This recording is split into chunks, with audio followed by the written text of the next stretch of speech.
গলায় আবার কি বানানো কিছু খাওয়া ফাওয়া নিয়ে দিনি সে পরে খেয়ে দিয়ে একদম বাবা ঠিকঠাক ফিট হয়ে আসবে, আমি এবারে ঝিমিয়ে যাচ্ছি। হেই হ্যালো এভরিওয়ান, ওয়েলকাম আমার আরও একটা ব্রাইডাল ব্লগে। তো আজ আমি গল্প করব আমার একটা মিষ্টি ফুলঝুরি কথা বলা ব্রাইডকে নিয়ে, পুরো ননস্টপ কথা বলা পুতুল। তো সময় মতো আমি আর মা বেরিয়ে পড়েছি, বেশ কিছুটা সময় হাতে নিয়েই বেরিয়ে পড়েছিলাম।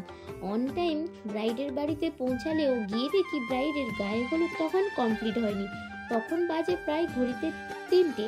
তখনও হলদির কিছুটা রিচুয়ালস বাকি আছে। হলদির রিচুয়ালস চলতে থাকুক আর আমি এদিকে ব্রাইডের বাড়ির ছাদে উঠে একটু আশেপাশেটা দেখছিলাম। বাড়ির আশেপাশটা খুব সুন্দর লাগছিল, মাঠের মাঝখানে তো আমার ভালোই লাগছিল, তাই একটুখানি দেখছিলাম। আর হাতে অনেকটা সময়ও ছিল, কি করব বসে থেকে, তাই এদিক ওদিক দেখছিলাম। আর এই রাস্তা দিয়ে ব্রাইডকে স্নান করিয়ে নিয়ে এসেছিল, নিয়ে আসার পরে ব্রাইড আবার নিজের চুলটাকে ডবে করে ভিজিয়ে শ্যাম্পু করেছে।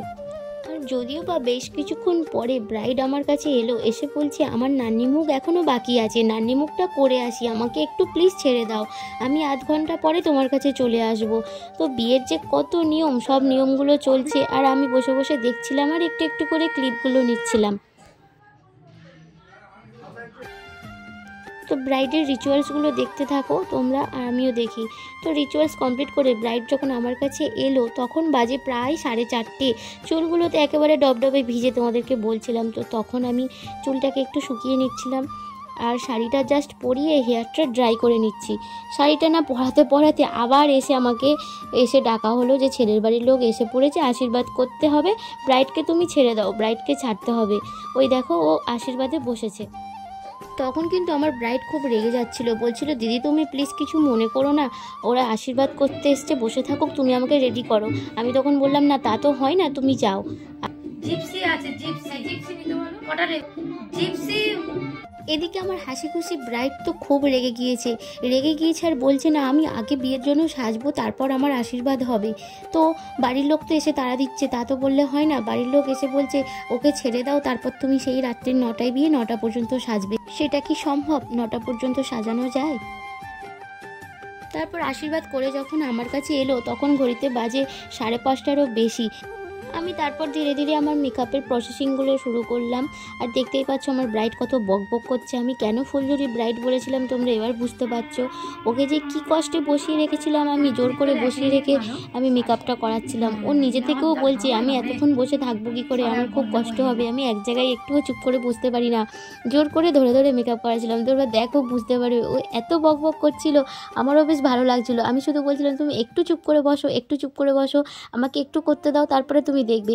একটা করে জিনিস করছি, ও তারপরে দেখছে, ওর সামনে আয়না ছিল, সমানে আয়নায় উঁকি মারছে আর দেখছে, আর আমার সাথে আর আমার মায়ের সাথে খুব বকবক করছে। সব সুন্দর ও কিন্তু খুব মিশুকে, আর এরকম মিশুকে ব্রাইড পেলে তো কোনো কথাই হয় না, পুরো কথা বলা পুতুল। দেখতে ও যেমন পুতুলের মতো বকবক করছিল, পুতুলের মতো। আমার তো ভীষণ ভালো লাগছিল।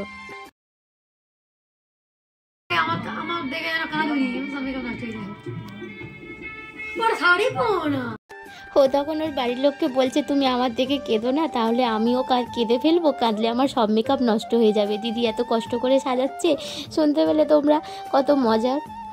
ওর মা তখন বলছে না না মা, আমি একদম কাঁদবো না, তুই ভালো করে সাজ।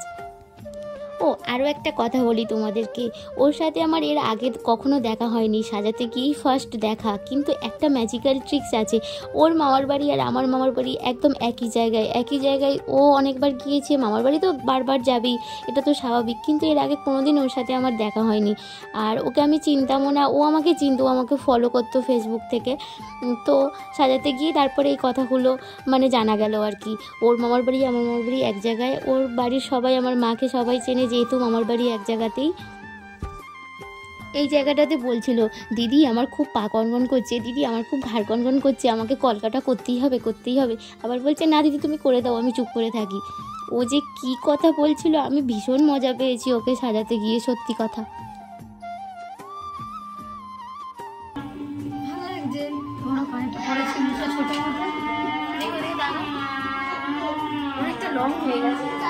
ঠিক আছে না সব কমপ্লিট করো।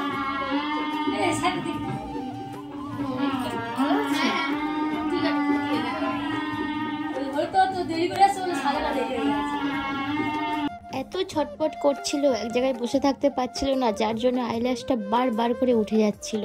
ওকে চুপ করে বলছি যে চোখের পাতাটা বন্ধ করে রাখো, তো বন্ধ করে থাকতেই পারছে না, খালি বলছে দিদি আমি চোখ বন্ধ করে বসে থাকতে পারি না, আমি একটু চোখটা খুলি একটু চোখটা খুলি, এই করে করে বারবার করে ল্যাশটা খুলে যাচ্ছিল। তো তারপরে হেয়ারে ফুল এনে দিল, ফুলগুলো আমি সেট করে দিচ্ছিলাম, গোলাপ আর জিপসি লাগিয়েছিলাম, আর জুয়েলারি তো পরিয়ে দিলাম, তোমরা দেখলে। ভালো লাগছে না? ভালো লাগে না।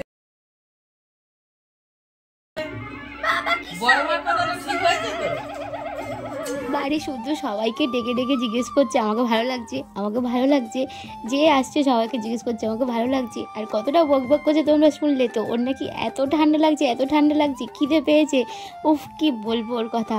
আমি বেশ মজা পেয়েছি, খুব মজা লেগেছে আমার। আর ও কিন্তু ফোনের সামনে অতটা বক বক করতে পারে না, কিন্তু ফোনের আড়ালে নিচে থেকে এত বক বক করছিল তোমরা দেখলে তো। যাকে বলো সাজানোটা কেমন হয়েছে, দেখা হবে নেক্সট ব্লগে।